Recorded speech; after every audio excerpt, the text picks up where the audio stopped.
বিসমিল্লাহির রহমানির রহিম।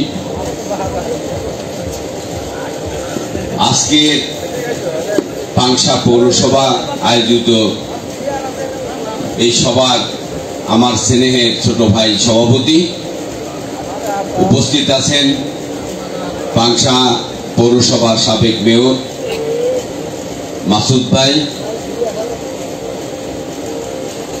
অতুল সর্দার কমিশনার, বিভিন্ন ওয়ার্ডের কমিশনার বিন্দু, আওয়ামী লীগের বিভিন্ন ওয়ার্ডের সভাপতি, সেক্রেটারি, কমিশনার এবং আওয়ামী লীগ কর্মী ভাইয়েরা, আসসালামু আলাইকুম।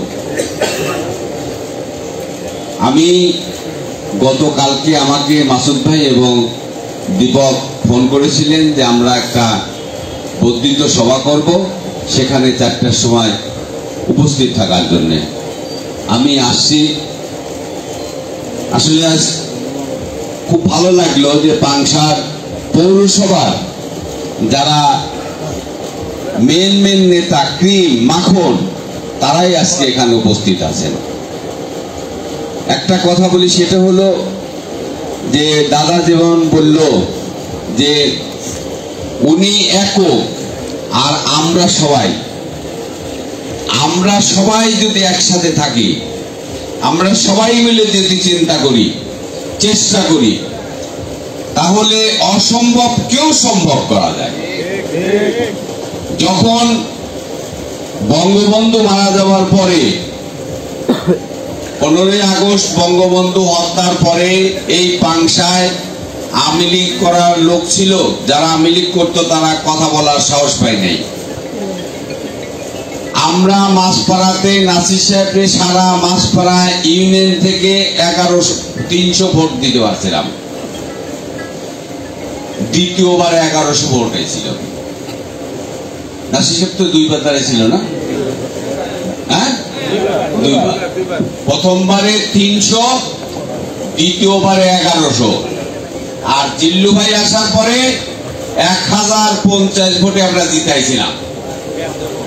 হ্যাঁ, 96-তে, তখন আমি চেয়ারম্যান, এবং সমস্ত এলাকার থেকে জিতে জিল্লু ভাই পার্লামেন্ট মেম্বার হলেন। আজও পর্যন্ত ইনশাআল্লাহ উনি আছেন। 2001 সালে সেটা কিন্তু কোনো নির্বাচন না, সেটা সবাই জানে কি জুলুম অত্যাচার, আর্মি থেকে শুরু করে প্রশাসন থেকে শুরু করে সন্ত্রাসীরা হিন্দু ভাইদের, মুসলমান ভাইদের বাড়িতে থাকতে দিনে। আজকে কিন্তু সেই দিন নাই, সেদিন পরিবর্তন হয়েছে।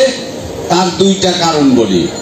একটা হলো যে পৌরসভা মেয়রে আমরা মাসুদ ভাই নিয়ে চেষ্টা করলাম। আমাদের বিরোধী পক্ষ আওয়ামী লীগের মধ্যে আর একটা পক্ষ ছিল, যারা আজকে নিশ্চিহ্ন হয়ে গেছে প্রায়, সেই গ্রুপটা ওইখানে চেষ্টা করে মেয়র প্রার্থী তারা নিয়ে আসলেন। আনার পরে আপনারা দেখেছেন যে পাংশার কি চিত্র ছিল। পাংশায় আমাদের কোনো কমিশনার ক্যান্ডিডেট জিতবে এরকম কোনো আশাই ছিল না, কিন্তু সেখানে হঠাৎ করে ফরাদকে ক্যান্ডিডেট হলো। সেই ফরাদের কোপেই তছনছ হয়ে গেল পাংশা পৌরসভা। 6টা মাননীয় সংসদের লোক বাড়াইলেন, 6টা। তার আগে কিন্তু তারা এককভাবে এমন একটা সিস্টেম করতে হলো, নমিনেশন সিস্টেম করে তারা নমিনেশন দিচ্ছে, এটাই কমিশনার হয়ে যাবে। কিন্তু ফরাদ দাঁড়ানোর পরে পুরো চিত্রটা উল্টায় গেছে, বিপুল ভোটে সব কমিশনাররা দেখছে, 6টা কমিশনার। এই রাশেদের কথাই বলি, আমাদের অতুল ভাই বলে গেছেন, মন্ত্রী মহোদয়ের আশীর্বাদ ছিল, আপনারা চেষ্টা করেছেন। আর মেয়রের ভাই উপজেলা চেয়ারম্যান, তাদের আশীর্বাদ ছিল কুরবানের পক্ষে, তাই তো? তার কি অবস্থা দাঁড়াচ্ছে যে সব মিলে এক জায়গা করে যা, তারও ডবলের থেকেও বেশি রাশেদ ভোট পায় জয়যুক্ত হয়েছে। ইনশাআল্লাহ আপনারা সবাই যদি একসাথে আমরা যদি থাকি তাহলে এখানেও এই রাশেদের মতোই আমরা পরিবর্তন ইনশাআল্লাহ পাবো। এই জয় কিন্তু আমার না, আপনাদের সবাই। আমরা যে নেতার আদর্শ, যে নেতার নির্দেশে চলি তার, আর পরাজয় কিন্তু আপনাদের আমাদের সবাই তার সূত্র। কিন্তু এর আগে উপজেলা নির্বাচন সেটা আমরা দুভাগে বিভক্ত হয়ে গেছিলাম। আমি ছিলাম এক পক্ষে, আমার নিজের সন্তান ছিল আর এক পক্ষে। আজ কিন্তু সন্তান আর বাবা একসাথে আছি। তাহলে বাপ আর সন্তান যদি একসাথে থাকি তাহলে আমার মনে হয় আমাদের সামনে দাঁড়ানোর মতো এমন কোন শক্তি নাই, এক আল্লাহ ছাড়া ইনশাআল্লাহ আমাদের কিচ্ছু করতে পারবে না।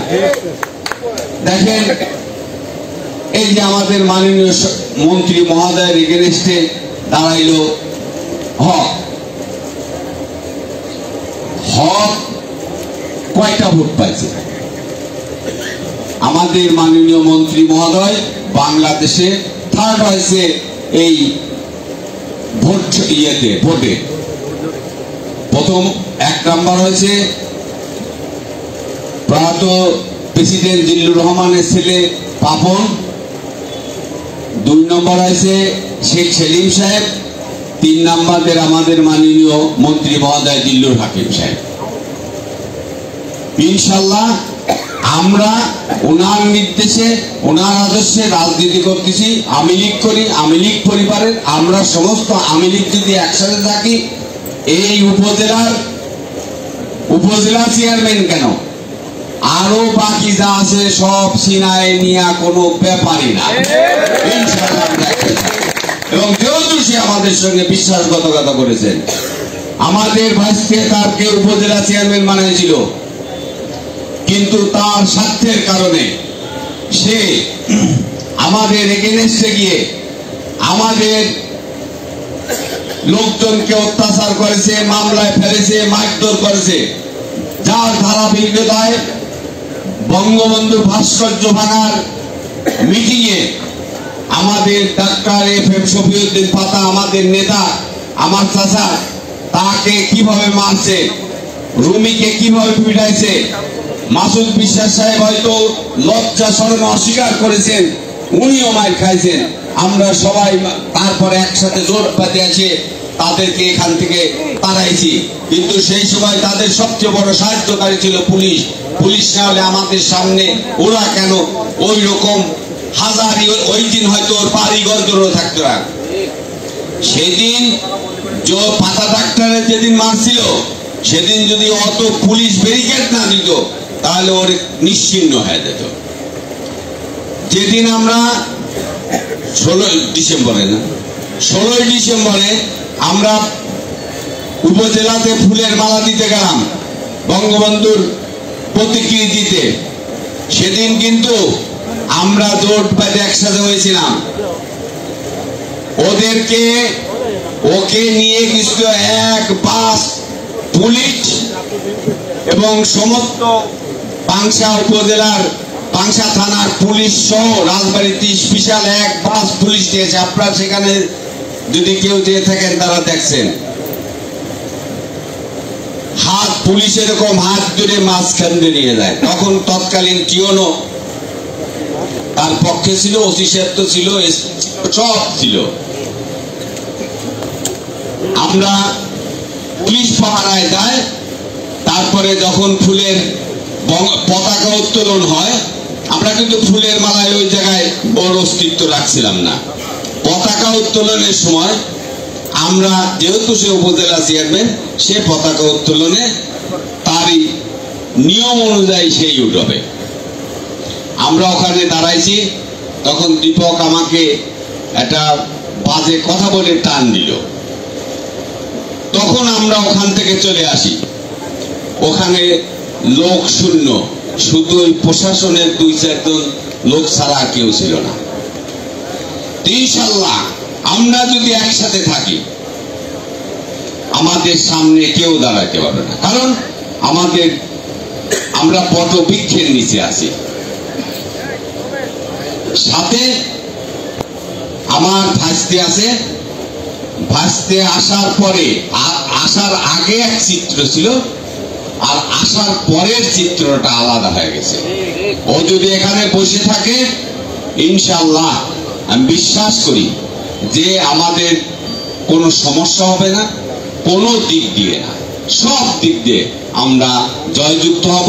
এবং 8 তারিখে ইনশাআল্লাহ আমাদের মাননীয় রেলপথ মন্ত্রীর হাতকে শক্তিশালী করব, পাংশা উপজেলা আওয়ামী লীগের হাতকে শক্তিশালী করব, এবং আমার ভাইস্তে মিতুল হাকিমের হাতকে শক্তিশালী করে আমরা মাননীয় প্রধানমন্ত্রীকে এটা উপহার দেব। আজকের এই কষ্ট আপনারা করছেন, এই জন্য আপনাদের সবাইকে ধন্যবাদ দিয়ে আমার বক্তব্য শেষ করছি। জয় বাংলা, জয় বঙ্গবন্ধু।